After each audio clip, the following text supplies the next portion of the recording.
Assalamu alaikum warahmatullahi wabarakatuh, mdau wa Uktijabu TV. Nikukaribisha leo kusubscribe YouTube channel hii kama bado hujasubscribe.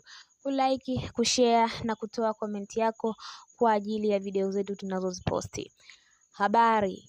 Rais wa Jamhuri ya Muungano wa Tanzania Dr. Samia Suluhu Hassan amesema kwamba katika kikao chake na Rais wa Rwanda Paul Kagame wamezungumza suala la uchukuzi na uwekezaji, hasa kuimarisha miundombinu ya usafiri na uboreshaji wa huduma za usafiri.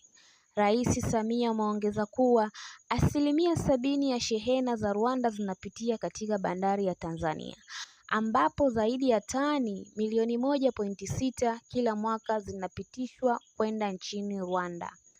Akizungumza mbele ya waandishi wa habari jijini Dar es Salaam, amebainisha kwamba takwimu zinaonyesha kwamba 70% mizigo ya Rwanda inapita katika bandari za Tanzania.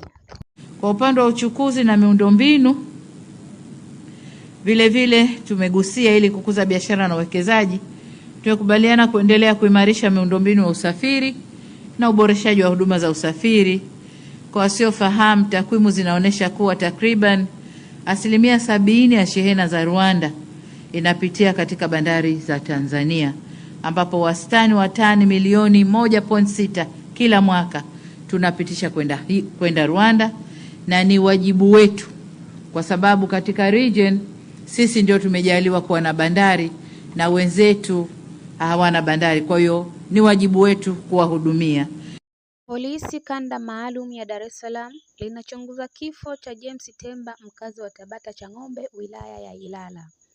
Taarifa kamanda wa polisi kanda hiyo Jumanne Muliro aliyoitoa leo Jumapili, Mei 3 mwaka 2026 imesema linachunguza kifo cha mtu huyo ambaye Aprili 30 mwaka 2026 saa 3 kamili alasiri mwili wake ulikutwa unaelea kwenye maji yaliyokuwa yanatiririka katika mto Msimbazi, eneo la Kipawa, wilaya ya Ilala.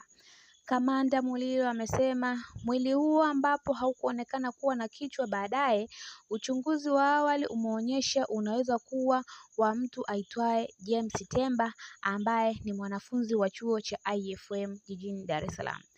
Amesema uchunguzi wa tukio hilo unaendelea ili kubaini chanzo cha kifo hicho na hatua zaidi za kisheria zitachukuliwa kwa watakaobainika kuhusika na kifo.